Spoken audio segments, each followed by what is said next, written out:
What would you do if the government deposited $18,000 into your bank account without asking you for absolutely anything in return? Would you use it to pay debts? Would you invest it in the stock market? Would you quit your job? Or maybe, would you become lazy and stop being productive? This is not a hypothetical question. Right now, while you struggle to make ends meet, 100 families in California are living this exact reality. Every month, $1,000 automatically appear in their bank accounts. No applications, no interviews, no bureaucratic paperwork, just real money, in cash, directly into their pocket. And here's what's really going to blow your mind. This program doesn't come from the federal government. It wasn't approved by Congress. It doesn't appear in the main headlines. It's something much quieter and, paradoxically, much more revolutionary. But the question we're all asking is, does it really work? Are these families using the money responsibly, or are they becoming dependent on this aid? And why on earth do only 100 families have access to this money when millions of Americans are financially struggling? Today we're going to break the myths, analyze the real data, and find out whether this radical economic experiment could be the future of how the United States fights poverty, or if it's a recipe for economic disaster. Welcome to Financial Legion, where we decode financial trends that will impact your wallet before anyone else realizes it. Give this video a like, subscribe to the channel, and hit the notification bell, because what you're about to discover could completely change your perspective on the future of money in the United States.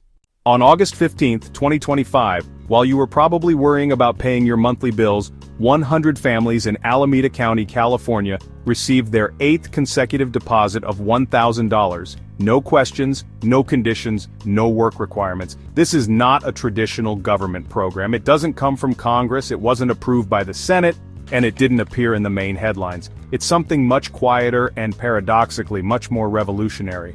The organization behind this is called United Way Bay Area, and they are implementing what could be the most important universal basic income experiment in modern U.S. history. But they're doing it in a way that completely avoids the traditional political debate. How? Simple, by using private money. While politicians in Washington endlessly argue about stimulus checks, minimum wage increases, and welfare programs, United Way Bay Area decided to skip all that political circus and create their own economic experiment with private donations. Let's go to the exact numbers because details matter when we're talking about your financial future. Each selected family received an initial payment of $3,000 in November 2024. Think about it. $3,000 appearing in your bank account without you having to do absolutely anything to earn it. Then, each month for a full year, they receive an additional $1,000, 12 payments of $1,000 each. At the end of the program, each family will have received exactly $18,000. To put this in perspective, $18,000 is more than many Americans save in their entire lives. It's more than the annual full-time wage at the federal minimum wage. It's enough money to completely change a family's financial situation. But here's the part that really fascinates me. This money comes with no strings attached. You don't have to prove you're looking for a job. You don't have to spend it on specific things. You don't have to report to any bureaucrat about how you use every penny. It's unconditional money. And that word, unconditional, is terrifying conservative economists and exciting progressives all across the country. Here comes one of the most interesting and controversial parts of this entire experiment. How exactly were these 100 families chosen?